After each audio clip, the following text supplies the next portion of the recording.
Meet Ali Bennett, a friend of mine, a young Muslim born and raised in Sydney, Australia, who has lived quite a successful life. However, it was only recently that his life took a dramatic turn. This is Ali's story. Where are you at now with your life? What's happened to you? And at this point in my life, wallah, I've been gifted, alhamdulillah, by Allah, with cancer throughout my body, and I've changed my whole life to sort of helping people. Why do you call it a gift, Ali? And alhamdulillah, it's a gift because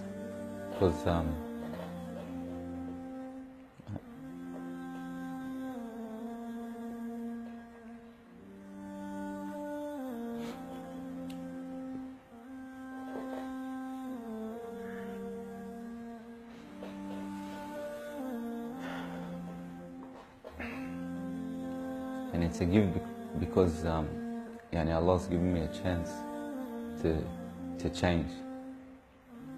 What has having cancer, what has it opened your eyes to? SubhanAllah, everything in life, even the smallest gift, like breathing fresh air.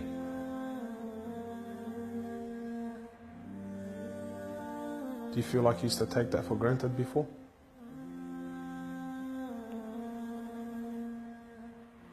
How long have you had cancer? 4 months now. Ali was diagnosed with stage 4 cancer and given only 7 months to live. Upon finding the news, he immediately sold his successful business and was forced to reconsider the lavish lifestyle he was accustomed to. Everything was to change. Ali, what was your reaction when you came to know you had cancer? I got rid of my cars, I got rid of my watches, even my clothes. I took them with me overseas and I gave them to a lot of people up there. Alhamdulillah. So I wanted to try to leave this world without anything. So you were on a mission to get rid of your dunya. It wasn't until Ali invited us into his room that we truly understood the luxurious lifestyle that he was living and the extent of the sacrifice that he was making. What's all this, Ali? Talk to me, explain this. It's a bracelet,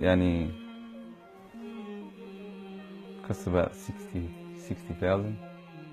$60,000. Yeah. What do you have in these boxes now? They're all my shoes, alhamdulillah. Louis Vuitton? All Louis Vuitton. How much is something like this worth, Ali? They're probably about 1,300. How much you pay for that, Ali? About 700. Thongs. For a pair of thongs, yeah. So what's happening with the sunglasses here, Ali? I just like collecting different sunglasses. Yeah? I've got rid of a lot of them. I gave them to a couple of brothers in Africa, alhamdulillah. So you're telling me there's a kid in Africa that's walking around with Louis Vuittons and... Can I try one of these hats on? I've only mentioned them in my talks like 100 times. You can try the red one on. It's limited edition one. Barakallah. What do you reckon else? Sheikh Gucci. Ali's interest in the dunya has left him abruptly and no longer holds a place in his heart.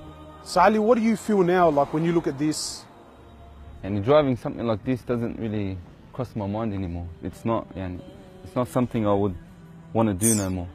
After someone tells you, or you find out that you're sick, or you haven't got much time in this life, wallah, this is the last thing you would want to chase. And this is how we should be living our life every day. A car like this, people would love to be in it, people would love to own, people would love to drive it. Wallah, they're going for the wrong goals. And you realize that when you get sick, when someone tells you you haven't got long to live, you realize all this stuff does not benefit us in any way. So what's the value of this in your heart now? This is worth one pair of thongs for a little African child with no thongs. Wallahi, it's worth more than me to see him smile with a pair of thongs than own one of these. Wallah al-Azim. Ali has since dedicated the remainder of his life and wealth to helping those who are far less fortunate than him.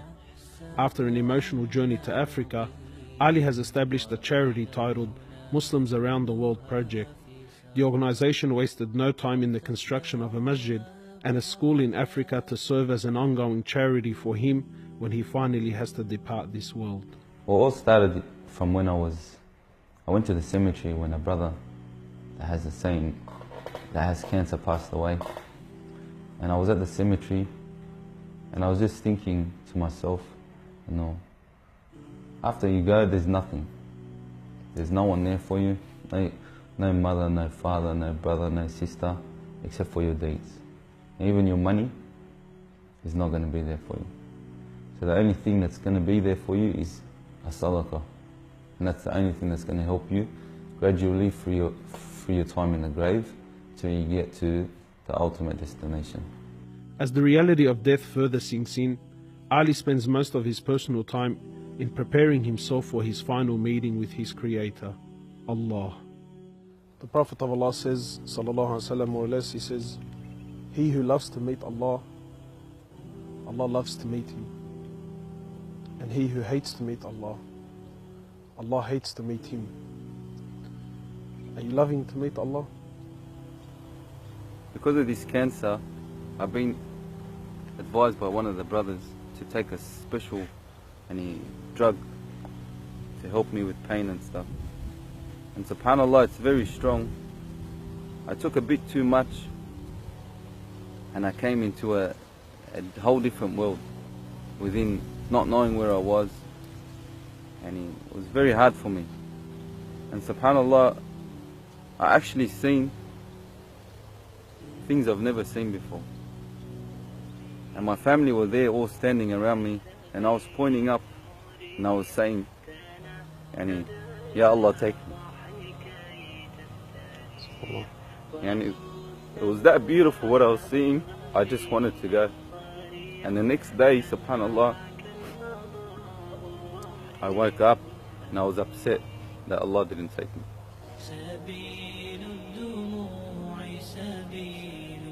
Well, I ask Allah subhanahu wa ta'ala to purify you and to give you shifa, to keep you around us for a long time. Allah, may Allah subhanahu wa ta'ala reward you.